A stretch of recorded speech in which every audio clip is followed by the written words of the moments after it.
Hello everyone, this is Anjali Jha and you're watching Anjali's Whiteboard. So before moving ahead, I just want to clarify one thing, that my intention to put videos belonging to CS executive subject is not to portray that I am expertise in such subject and not even a teacher.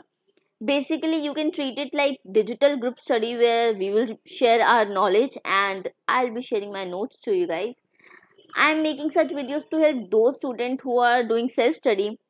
Just like हमें अपने friend से कुछ पूछना होता है तो वो पूछ लेते हैं। अगर मुझे कोई प्रोविजन समझ नहीं आया तो मैंने अपने फ्रेंड से पूछ लिया, उसे कुछ समझ नहीं आया तो मुझसे पूछ लेती है। So I hope I am clear now. Now let's jump on to constitution of India part 2।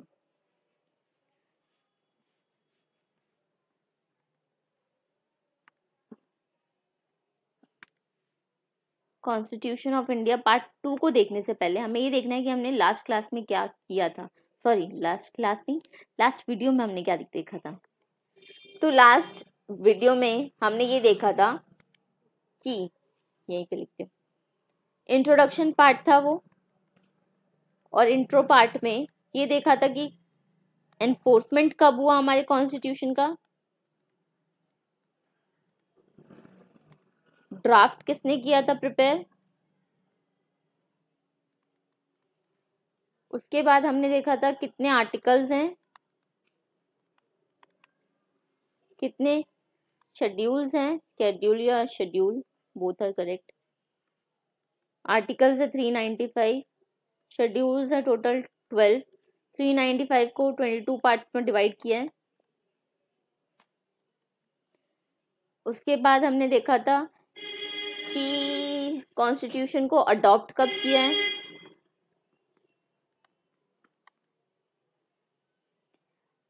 इसके बाद देखा था कि कॉन्स्टिट्यूशन क्या बात करता है, तो वो बात करता है rights, rules and regulation,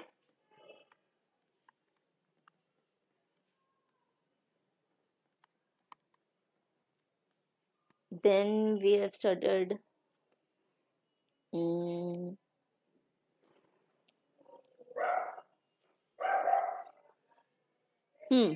legislative, law कौन बनाता है, लेजिस्लेटिव एग्जीक्यूट कौन कराता है,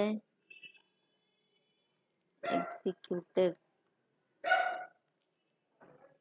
फिर जुडिशरी, कितने टाइप की जुडिशरी है हमारे इंडिया में। उसके बाद हमने देखा था प्रीएम्बल। प्रीएम्बल में हमने उसके मीनिंग्स पढ़े थे, एक एक वर्ड के, we the people of India and all, ठीक है। सोशल, सोवर्न और सेक्युलर, इन सब के मीनिंग हमने देखे थे। फिर हमने देखा था क्या प्रीएम्बल अमेंड हो सकता है। फिर हमने देखा था डिस्ट्रीब्यूशन ऑफ पावर्स, और इस डिस्ट्रीब्यूशन ऑफ पावर्स का क्या मतलब है स्ट्रक्चर वाइज, वो आज हम देखेंगे। डिस्ट्रीब्यूशन ऑफ पावर्स, इसमें हमने एक एक्सेप्शन भी देखी थी जो थी कॉन्करेंट लिस्ट की, कि वैसे तो अगर कॉन्फ्लिक्ट होता है तो पार्लियामेंट प्रिवेल करेगी, बट अगर स्टेट पार्लियामेंट से, सॉरी, प्रेसिडेंट से कंसेंट ले लेती है तो स्टेट प्रिवेल करेगी, ठीक है। ये हमने लास्ट वाली वीडियो में हमने इंट्रोडक्शन पार्ट में देखा था। नाउ इस वीडियो में हमें देखना है कॉन्स्टिट्यूशन का स्ट्रक्चर क्या है हमारे, कॉन्स्टिट्यूशनल स्ट्रक्चर, कैसा स्ट्रक्चर है हमारे कॉन्स्टिट्यूशन का। तो बहुत सी कंट्रीज है जो कि सिर्फ फेडरल फीचर्स के साथ है, बट हमारा इंडिया ने जो अडॉप्ट किया था वो था federal with some unitary features. तो हमें पहले फेडरल से पहले हमें यूनिटरी, और यहाँ पे नोट्स जो है छोटे लग रहे होंगे बट मैं पीडीएफ फॉर्म में शेयर कर दूंगी, और मैं ये पीपीटी जो है इसमें जो भी लिखा होगा वो भी मैं शेयर कर दूंगी डिस्क्रिप्शन बॉक्स में। तो यहाँ पे अगर थोड़ा छोटा दिख रहा हो तो मैं वैसे भी लिख लिख के कराऊंगी तो वो समझ में आ जाएगा। कॉन्स्टिट्यूशनल स्ट्रक्चर में हमारे इंडिया ने अडॉप्ट किया था federal features but with certain unitary features. Federal का मतलब देख लेते हैं पहले, फेडरल का मतलब क्या होता है, फेडरल सिस्टम किसे कहते हैं। फेडरल सिस्टम का मतलब है, पहला पॉइंट है डिस्ट्रीब्यूशन ऑफ, नहीं sorry, dual government. Dual government का मतलब क्या है, हमारे इंडिया में कितनी तरीके की गवर्नमेंट्स हैं, यहीं पे रहती है। ड्यूअल गवर्नमेंट का मतलब है, इंडिया क्या है हम सबको पता है, दो गवर्नमेंट्स है इंडिया में। एक तो है पूरे इंडिया की, जो है जिन्हें कहते हैं हम स्टेट गवर्नमेंट, सॉरी क्या हो गया मेरे को, सेंट्रल गवर्नमेंट। और दूसरी है स्टेट वाइज जो होती है, उनको कहते हैं स्टेट गवर्नमेंट। जैसे दिल्ली के लिए हमारे पास है केजरीवाल जी, और पूरे इंडिया के लिए हमारे पास है मोदी जी। ठीक है, तो स्टेट गवर्नमेंट के हेड कौन? पीएम। क्या बोल रही हूँ मैं, सेंट्रल गवर्नमेंट के हेड कौन? पीएम। और स्टेट गवर्नमेंट सीएम। ठीक है, सेंट्रल गवर्नमेंट के हेड के लिए पीएम का इलेक्शन होता है और स्टेट गवर्नमेंट के लिए सीएम का। उसके बाद है डिस्ट्रीब्यूशन ऑफ पावर्स। क्या गवर्नमेंट दो हैं तो दो बनाने का कुछ पर्पस रहा होगा दो गवर्नमेंट्स का? जरूर रहा होगा। सेंट्रल गवर्नमेंट के अपने पावर्स होते हैं। फॉर एग्जांपल सेंट्रल गवर्नमेंट के पावर क्या क्या है? रेलवेज सेंट्रल गवर्नमेंट के हाथ में, और स्टेट गवर्नमेंट के हाथ में गंदी सी चीज अल्कोहल। ठीक है, तो डिस्ट्रीब्यूशन ऑफ पावर्स का मतलब क्या है? मैं यहाँ पे यही दो एग्जांपल ले रही हूँ कि रेलवेज के ऊपर लॉ बनाने की पावर किसके पास है? सेंट्रल गवर्नमेंट के पास। अल्कोहल की पावर किसके पास है? स्टेट गवर्नमेंट के पास।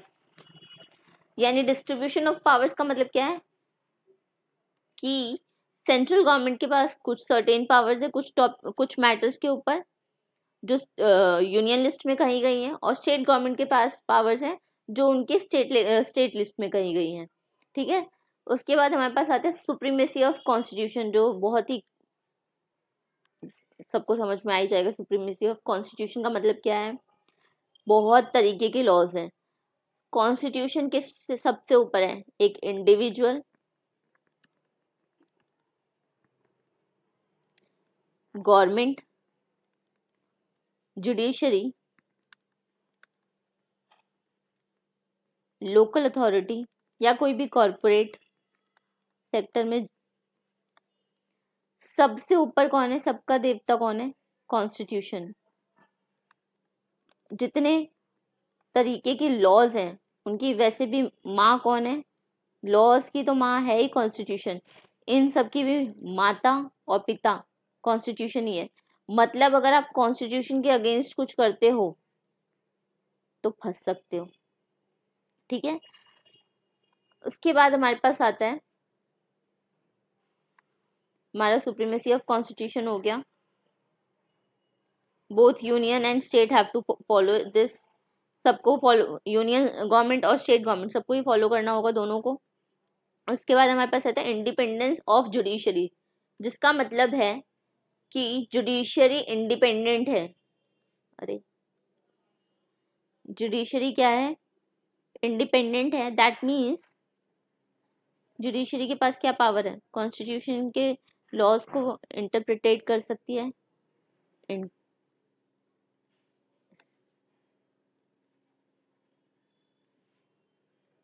इंटरप्रिटेट की स्पेलिंग गलत हो गई।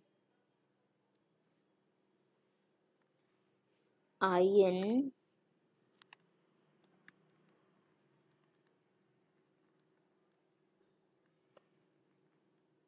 इंटरप्रिटेट कर सकती है। उसके बाद है हमारे पास, यानी इंटरप्रिटेशन की पावर किसके पास है? जुडिशरी के पास है। डिस्प्यूट सॉल्व करवा सकती है। और क्या ये काम किसी के प्रेशर में आके करेगी? नहीं। जुडिशरी के ऊपर ना ही गवर्नमेंट का प्रेशर चल सकता है, ना ही किसी इंडिविजुअल का। जुडिशरी जो है, अब सुप्रीम कोर्ट के जो जज है, अगर वो मेरे चाचा लगेंगे और मैंने किसी का मर्डर किया है, तो क्या मैं उनको जाके ये मतलब मेरे अगेंस्ट सारे वो एविडेंस भी है, ठीक है, फिर भी क्या मेरे पास पावर है कि वो तो मेरे चाचा हैं, वो मुझे बचा लेंगे? जी नहीं। यानी कि आपके चाचा हो, आपके पापा हो, हाई कोर्ट में या सुप्रीम कोर्ट में, जुडिशरी जो है इंडिपेंडेंट है, वो किसी के प्रेशर में आके कोई काम नहीं करेगी। उसके बाद हमारे पास आता है इंडिपेंडेंस ऑफ जुडिशरी हो गया। उसके बाद आता है रिटन कॉन्स्टिट्यूशन। बहुत सिंपल है, हमारा कॉन्स्टिट्यूशन कैसा है, रिटन है, ओरल नहीं है। फिर हमारे पास है rigid procedure for the amendment of constitution. Constitution को अमेंड करना अचार पापड़ बनाने जितना आसान नहीं है, ठीक है। उसको अमेंड कैसे कर सकते हैं, आर्टिकल है हमारा 368, उसमें जो प्रोसीजर मेंशन है उसी के थ्रू अमेंड हो सकता है हमारा कॉन्स्टिट्यूशन, वरना और वो भी इतना आसान नहीं है। यानी कॉन्स्टिट्यूशन को अमेंड करना is not that easy. Constitution amendment की बात करता है आर्टिकल नंबर 368। इसी के साथ हमारे फेडरल फीचर्स तो हो गए कंप्लीट। लेकिन क्या बोला है इस कॉन्स्टिट्यूशनल स्ट्रक्चर के स्टेटमेंट ने कि इंडिया का यानी हमारा जो कॉन्स्टिट्यूशन है वो फेडरल है but with certain unitary features. कुछ यूनिटरी फीचर्स भी हैं, जैसे कि स्टेट लेजिस्लेचर के पास पावर है, हमने यहाँ पे देखा है। स्टेट गवर्नमेंट है, वो किस पे लॉज बना सकती है, जो उनके स्टेट लेजिस्लेचर लॉ बनाती है स्टेट के, किसी भी स्टेट के, और वो किस पे बनाती है, जो उनके स्टेट लिस्ट में लिखा गया है। जितने भी यानी कि जितने भी मैटर्स हैं स्टेट लिस्ट में, उन पे कौन बना सकता है लॉ, स्टेट लेजिस्लेचर बना सकते हैं। पर क्या पार्लियामेंट उसमें प्रिवेल कर सकती है, पार्लियामेंट प्रिवेल नहीं कर सकती उनको चेंज करने के लिए। लेकिन यहाँ पे कुछ एक्सेप्शंस डाले हुए हैं, यानी कि है तो फेडरल पर उसको यूनिटरी बनाया हुआ है, कैसे, कुछ फीचर्स डाल के। वो क्या क्या है वो देखना है हमें। और स्टेट लिस्ट के मैटर्स कितने हैं, वो थे हमारे 66 मैटर्स हैं, उन पे स्टेट लेजिस्लेचर पावर बना सकती है। पर कुछ एक्सेप्शन है, जो एक्सेप्शन हमें देखने हैं कि अगर भाई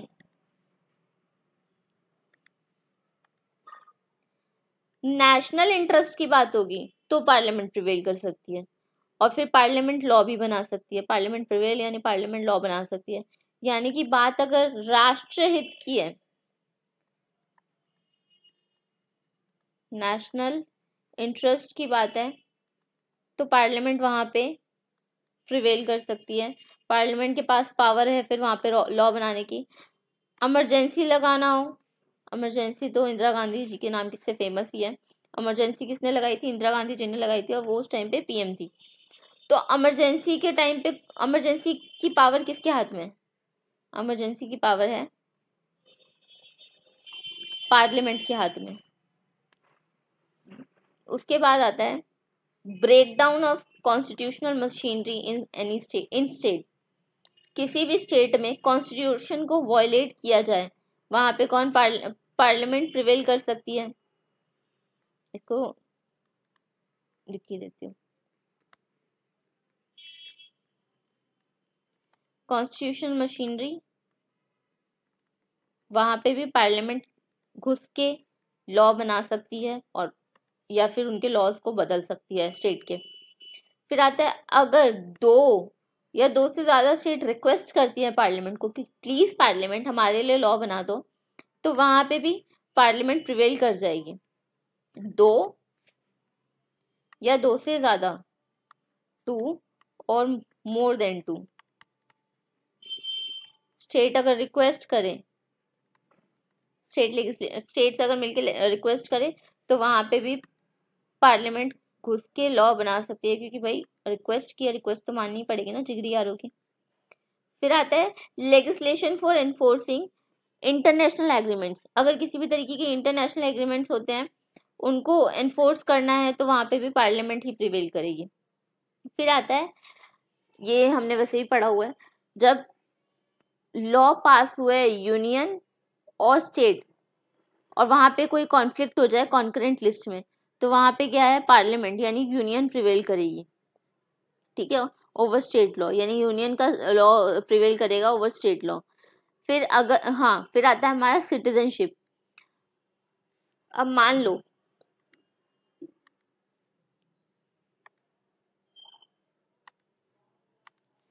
मैं हूं बिहार से, अंजलि क्यों लिख रही हूँ मैं बिहार से हूँ,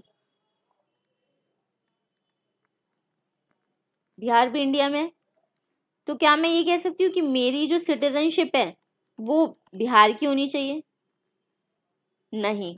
आप सिटीजन इंडिया के ही रहोगे, फिर चाहे आप इंडिया के किसी भी कोने से हो, सिटीजन किसके कहलाओगे? इंडिया के।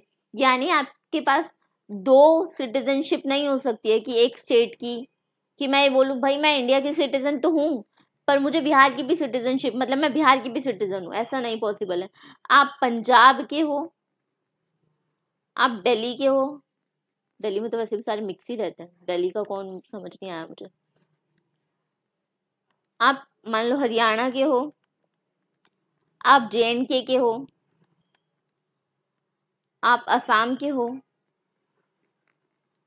आप महाराष्ट्र के हो, आप मध्य प्रदेश के हो, आप हिमाचल प्रदेश के हो, आप कहीं के भी हो, सिटीजन कहाँ के हो? सिटीजन आप इंडिया के ही हो। आपके रूट्स पंजाब के हो सकते हैं, आपके रूट्स हरियाणा के हो सकते हैं, पर आपकी सिटीजनशिप इंडिया की होगी। आप दो सिटीजनशिप लेकर नहीं घूम सकते जैसे कि USA में होता है, वो यहाँ पे पॉसिबल नहीं है। ठीक है, इसके बाद हमारे पास आता है रेजिडरी लेजिस्लेटिव पावर। ओहो,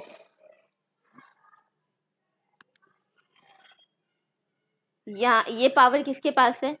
सिर्फ पार्लियामेंट के पास है। ठीक है, ऑन एनी न्यू मैटर, कोई भी नया मैटर होगा उसकी पावर किसके पास है? पार्लियामेंट के पास है, कि उस पे लॉ कौन बना सकता है? पार्लियामेंट बना सकता है। Therefore, it can be said Constitution of India is neither purely federal nor purely unitary. क्या है ये? क्वेसी फेडरल है, क्वेसी। ठीक है, तो हमारा कॉन्स्टिट्यूशन कैसा है? अगर दो शब्दों में उसको बयां करना हो तो वो, अरे यार मैं पेन क्या सिलेक्ट कर रही हूँ, क्वेसी फेडरल है।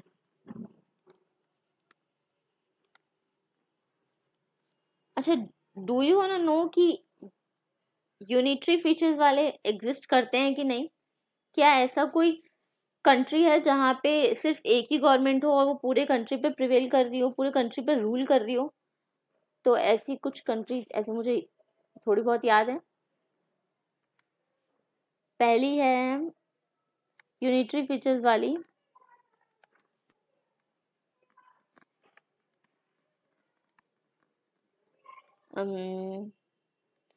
Afghanistan. This is just for general knowledge. Afghanistan, G के बाद H आता है। और है टर्की, सबका फेवरेट। वियतनाम,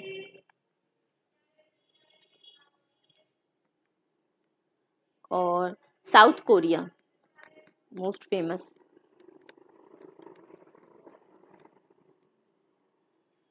और श्रीलंका,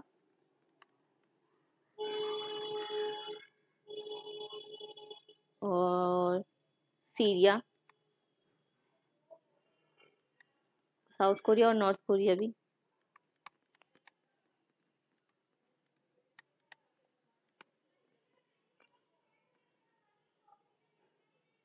और है सिंगापुर,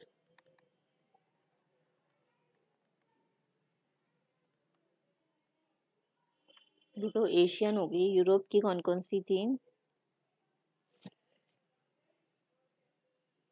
स्पेन, क्या हो गया? स्पेन, स्पेन के साथ इटली,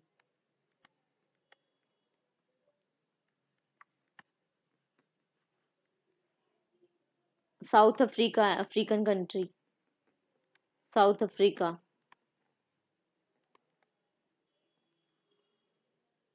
है, और भी होंगे। साउथ अफ्रीका से, अफ्रीका से एक ही निकली ना। और कौन सी थी? इजिप्ट,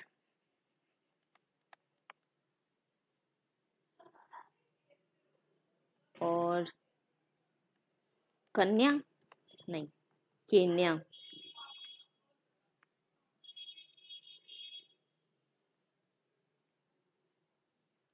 बस यही होंगी, ये भी बहुत है, इतना याद है। ठीक है, तो ये कुछ ऐसी कंट्रीज हैं जहाँ पे यूनिटरी फीचर्स यानी कि एक गवर्नमेंट ही प्रिवेल करती है।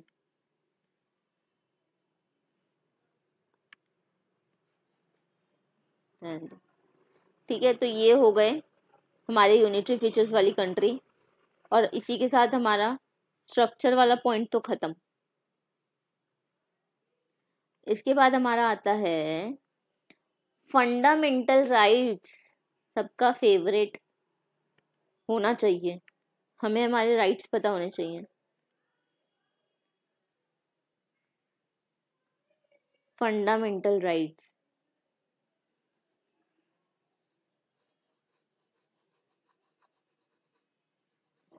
डार्क करते हैं, लेकिन फंडामेंटल राइट्स को समझने से पहले फंडामेंटल राइट्स है क्यों वो समझते हैं, बट एक बार फंडामेंटल राइट्स क्या है वो उसको थोड़ा ओवरऑल समझ लेते हैं।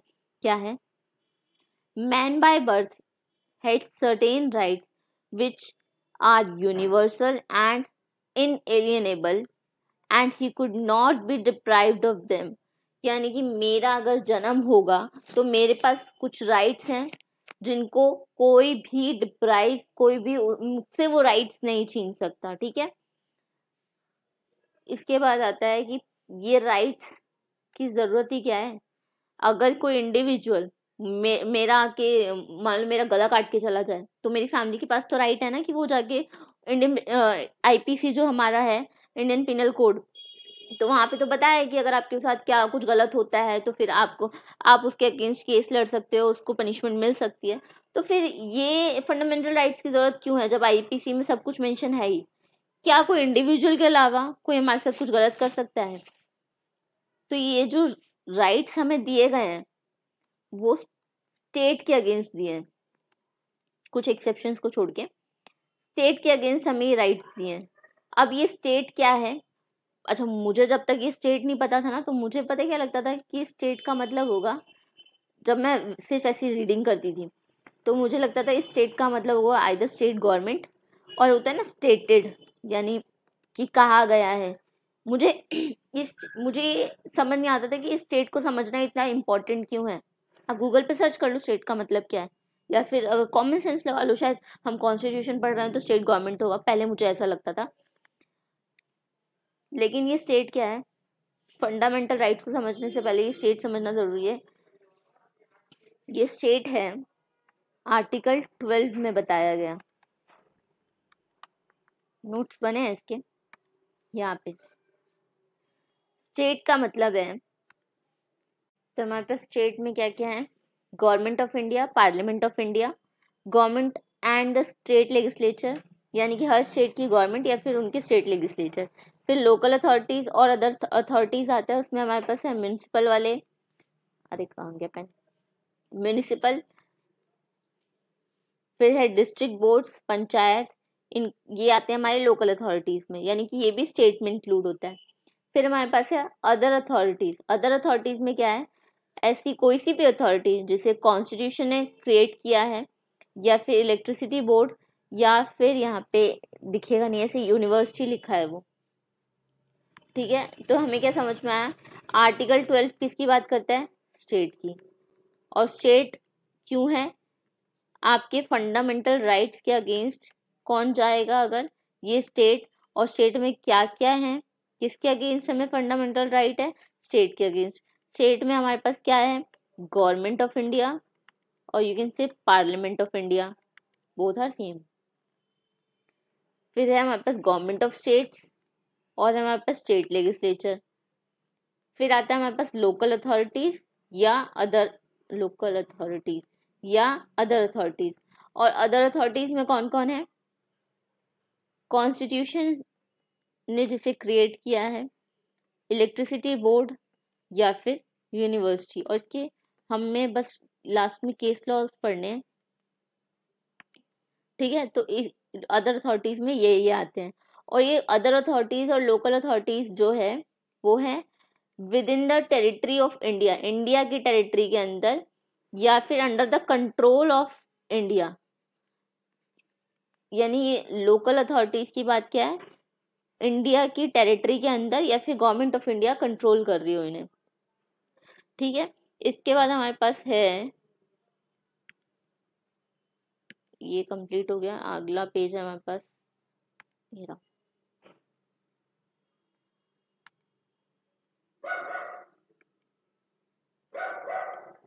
कंप्लीट। फंडामेंटल राइट्स नहीं हुआ है हमारा पास। स्टेट हमने देख लिया। यहाँ पे हम एक बार स्टेट के जो केस लॉज हैं वो देख लेते हैं, फिर लास्ट में फंडामेंटल राइट्स। तो यहाँ आ रहा है electricity board Rajasthan versus Mohanlal. यहाँ इस केस लॉ में यहाँ पे क्या हुआ था, इस प्रोविजन में बताया था, सुप्रीम कोर्ट ने कहा था इस केस में कि जो अदर अथॉरिटीज है उसमें कॉन्स्टिट्यूशन ने जो या किसी और स्टैचू ने जो भी पावर दी है किसी भी अथॉरिटी को, उसको क्या कहेंगे, अदर अथॉरिटीज, यानी उसको भी स्टेट में इंक्लूड किया जाएगा। यानी कि अदर अथॉरिटी स्टेट में है। ये कौन से केस से पता चला था, ये electricity board Rajasthan versus Mohanlal का जो केस हुआ था, जिसमें कहा गया था कि other authorities will include all authorities created by constitution statue, जो कि पावर बाय लॉ मिला है उन्हें, and not necessary that the authority should engage in performing government function. जरूरी नहीं है कि वो अथॉरिटीज गवर्नमेंट फंक्शन परफॉर्म कर रही हो, वो कॉन्स्टिट्यूशन में से क्रिएट हुई हो या फिर किसी और स्टैचू से क्रिएट हुई हो और उसको लॉ के थ्रू पावर मिला हो, उनको ऑल अदर अथॉरिटीज में ले लिया जाएगा। फिर हमारे पास है, इसको मैं री अंगूर पढ़ती हूँ, री अंगूर बाला। इसमें कहा था कलकत्ता हाईकोर्ट ने, कैलकाटा हाईकोर्ट ने इसमें कहा था कि इलेक्ट्रिसिटी अथॉरिटीज जो हैं वो भी स्टेट मानी जाएंगी आर्टिकल 12 के अकॉर्डिंग। यानी कि उनका कोई भी एक्शन जो होगा जुडिशरी रिव्यू कर सकती है। ये तो कॉन्स्टिट्यूशन के इस आर्टिकल में कहा गया, इस आर्टिकल के अकॉर्डिंग। मतलब कि बेसिकली हमारे पास क्या, हमें कंक्लूजन निकल के आया है कि अदर अथॉरिटीज स्टेट बनी। किससे पता चला हमें, हमारे कौन से केस से ये पता चला हमें, electricity board Rajasthan versus Mohanlal ji का जो केस था, इससे हमें पता चला कि अथॉरिटीज, अदर अथॉरिटीज क्या हैं, जिनको कॉन्स्टिट्यूशन या किसी और स्टैचू से पावर मिली हो, उनको पावर दी हो, तो उसको क्या कहते हैं, अदर अथॉरिटीज कहते हैं। और जरूरी नहीं है कि वो गवर्नमेंट फंक्शन कर रही हो, गवर्नमेंट फंक्शन वहां जरूरी नहीं है। फिर ये री अंगूर वाले सर का जो केस है, इससे हमें क्या पता चला कि इलेक्ट्रिसिटी बोल रही हूँ मैं, इलेक्ट्रिसिटी अथॉरिटी जो है उसको भी स्टेट माना गया है और उसको जुडिशरी रिव्यू कर सकती है। फिर हमारे पास है university of Madras versus Shantabai. इसमें भी कहा गया कि यूनिवर्सिटी जो है उसको भी अदर अथॉरिटी में गिना जाएगा, यानी उसको भी स्टेट माना जाएगा। फिर हमारे पास है हारूभाई वर्सेस स्टेट ऑफ गुजरात। इसमें गुजरात हाईकोर्ट ने कहा था कि प्रेसिडेंट को भी स्टेट माना जाएगा। जब प्रेसिडेंट आर्टिकल 339 के अकॉर्डिंग कोई भी ऑर्डर पास करता है तो प्रेसिडेंट भी क्या है, स्टेट है। फिर हमारे पास आया AR वर्सेस RS नायक। इसमें कहा गया कि कोर्ट जो है नॉन जुडिशियल फंक्शन को भी क्या मान सकती है, स्टेट मान सकती है। अब जुडिशियल फंक्शन क्या होते हैं, नॉन जुडिशियल फंक्शन क्या होते हैं, वो अभी हमें देखना है। ठीक है, तो हमें इससे क्या समझ में आया कि नॉन जुडिशियल फंक्शन को भी कोर्ट जो है वो स्टेट मानेगी। कोर्ट अगर नॉन जुडिशियल फंक्शन करती है, यानी कि कोर्ट अगर नॉन जुडिशियल फंक्शन कर रही है तो वो भी क्या है, कॉन्स्टिट्यूशन के अकॉर्डिंग उसको भी स्टेट माना गया है। अब ये नॉन जुडिशियल फंक्शन है क्या, ऐसा कोई भी फंक्शन, अब जो कोर्ट है वो सिर्फ जुडिशियल फंक्शन थोड़ी करती है। जुडिशियल फंक्शन में क्या आता है कि इंटरप्रिटेट करना,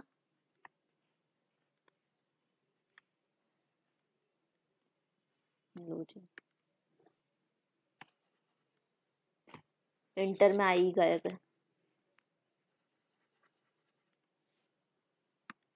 लॉ का काम है इंटरप्रिटेशन करना, और दूसरा डिस्प्यूट सॉल्व करवाना। लेकिन क्या जुडिशरी इसी चीज के लिए बनी है, जुडिशरी कुछ ऐसे फंक्शंस भी करती है जो इनके अलावा है, जिनको नॉन जुडिशियल फंक्शन कहा जाता है।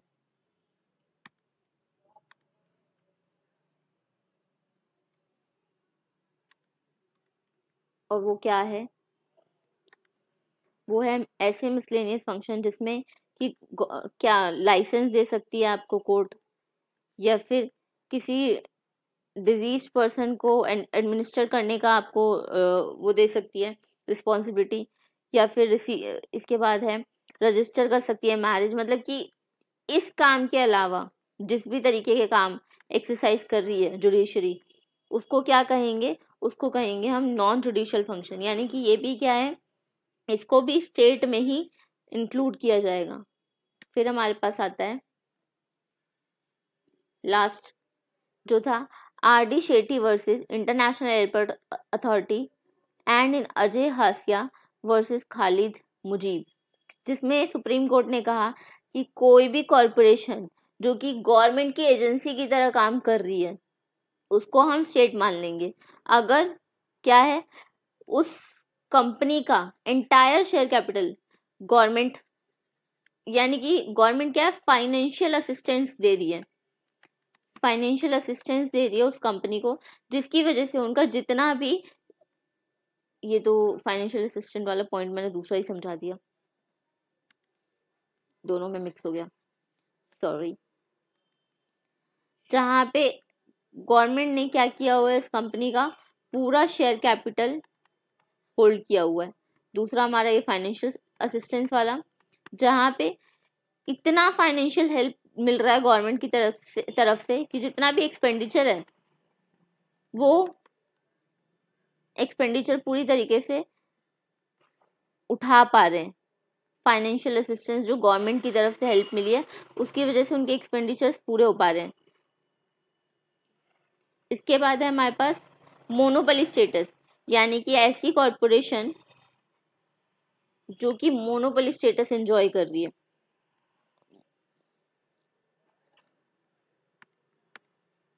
फाइनेंशियल असिस्टेंस हो गया, मोनोपोली स्टेटस हो गया।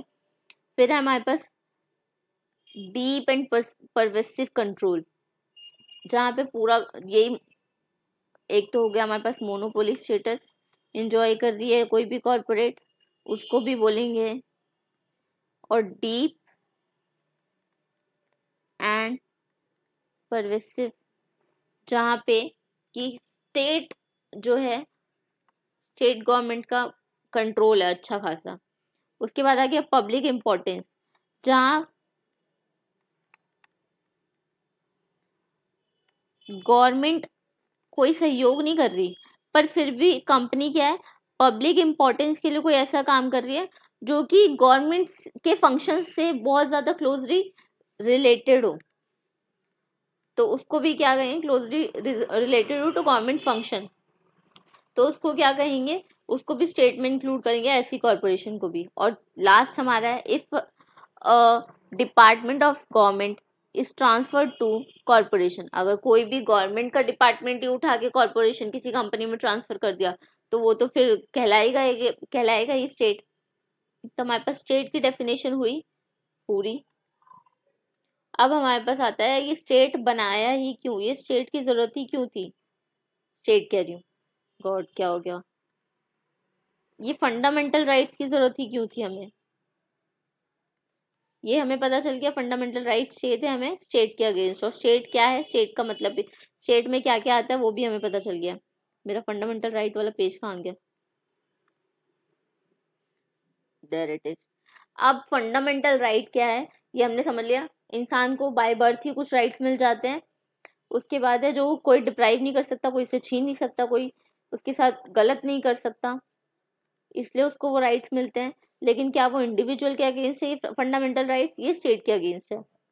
और उसमें क्या क्या है, बहुत बचपन से पढ़ते आ रहे हैं। राइट टू इक्वालिटी जो कि आर्टिकल 14 से आर्टिकल 18 तक बात की है। राइट टू फ्रीडम, मेरे को जो बोलना है मैं वो बोलूंगी, मेरे को जो करना है मैं वो करूंगी।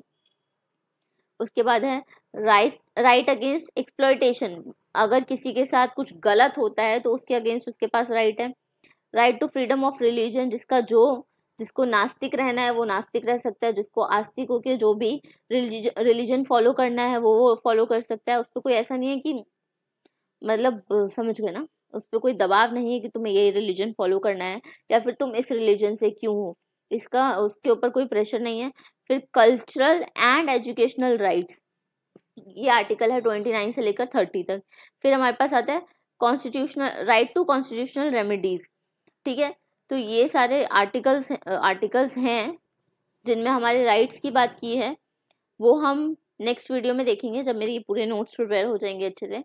इसके बाद आता है article 35 to 35 deal with general provision relating to rights. कुछ जनरल प्रोविजन है राइट्स को लेकर, उससे डील करेगा, जिसमें एक्सेप्शंस की भी बात हो सकती है कि ये राइट्स आपके वहाँ पे प्रैक्टिस नहीं होंगे। So that's it for today. We'll meet you soon with another video. Till then, bye bye and good night.